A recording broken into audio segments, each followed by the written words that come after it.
स्वर्ग में भ्रमण कर रहे नारद जी ये देखकर बड़े हैरान थे कि पृथ्वी पर यह लोग जो बहुत खुश हैं, जो धन के पीछे भागते हैं, और वे लोग बड़े दुखी हैं जो भगवान की भक्ति करते हैं।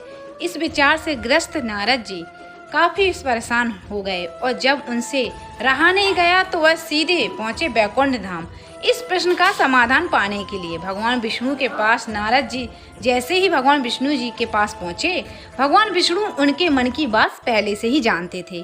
भगवान विष्णु ने नारद से कहा, चलो धरती लोक पर चलते हैं और आपके प्रश्न का समाधान पाते हैं। दोनों साधु का वेश धारण कर धरती लोक पर पहुंचे। वह दोनों सबसे पहले एक बड़े व्यापारी के द्वार पर भिक्षा मांगने के लिए गए। उन दोनों को अपने द्वार पर देखकर व्यापारी बड़ा गुस्सा हुआ, उन्हें भला बुरा कहा और बिना कुछ दिए उनको वहां से जाने के लिए कहा। जाते जाते साधु के रूप में भगवान विष्णु ने उसे आशीर्वाद दिया कि तुम्हें और भी ज्यादा धन मिले। नारद जी को यह देखकर बड़ा आश्चर्य हुआ, लेकिन वह कुछ नहीं बोले और भगवान विष्णु के साथ चलते रहे। थोड़ी देर बाद वह एक बूढ़ी माँ की कुटिया पर पहुंचे। वह गरीब बूढ़ी एक छोटी सी कुटिया में रहती थी। उसके यहाँ जाकर जब दोनों साधु ने भिक्षा मांगी तो बूढ़ी माँ बोली, मेरे पास तो आप दोनों को देने के लिए ज्यादा कुछ नहीं, लेकिन हाँ, मेरे पास एक गाय है जो दूध देती है। अगर आप चाहो तो मैं उस गाय का दूध दोहकर लाती हूँ। आप दोनों के लिए उसे पीकर अपनी भूख शांत कर सकते हैं। साधुओं ने हाँ कहने पर बूढ़ी माँ ने दोनों के लिए दूध का इंतजाम कर दिया। खुश होकर साधु के भेष में भगवान विष्णु ने जब बूढ़ी से कहा कि बताओ तुम्हें क्या चाहिए, तो बूढ़ी माँ ने कहा कि मुझे कुछ नहीं चाहिए, बस आप आशीर्वाद दीजिए, मेरे लिए इतना ही काफ़ी है। आशीर्वाद देकर दोनों साधु वहाँ से जाने लगे। तब जाते जाते विष्णु भगवान ने बूढ़ी माँ से कहा कि तुम्हारी गाय कुछ दिनों में मरने वाली है।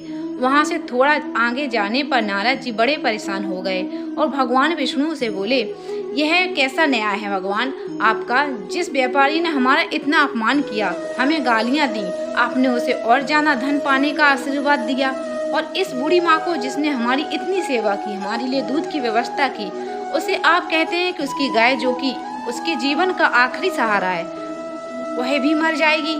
ऐसा क्यों? नारद जी के सवालों को शांत करने के लिए भगवान जी ने चेहरे पर मुस्कान के साथ कहा कि मैंने उस व्यापारी को तो आशीर्वाद दिया, दरअसल वो उसके लिए श्राप था। उस व्यापारी का मन पूरी तरह से धन कमाने में फंसा हुआ है और अगर उसे और ज्यादा धन मिलेगा तो वह आखिरी समय तक उसी धन के पीछे भागता रहेगा और अगले जन्म में सांप बनकर उसके पास कुंडली मारकर बैठा रहेगा। और रही उस बूढ़ी माँ की बात, तो कुछ बूढ़ी माँ का पूरा ध्यान अच्छे कामों में और भगवान की भक्ति में था। हाँ, सिर्फ थोड़ा सा मन उसका उस गाय में अटका हुआ था और वह अपने आखिरी समय में उस गाय से मोह में वह यह चिंता करती रहती कि उसके जाने के बाद इस गाय का क्या होगा, क्या कोई उसे हानि पहुंचाएगा या मार डालेगा, और वह पूरी तरह से मुक्त नहीं हो पाती। बस यही कारण था कि मैं चाहता हूँ कि आखिरी समय में उसका ध्यान पूरी तरह से मेरे तरफ रहे, ना कि इस गाय की तरफ। भगवान विष्णु के समझाने के बाद और इस पूरी घटना के बाद नारद जी के मन में पूरी तरह से शांति हो गया और वह खुशी खुशी स्वर्ग लोक लौट गया।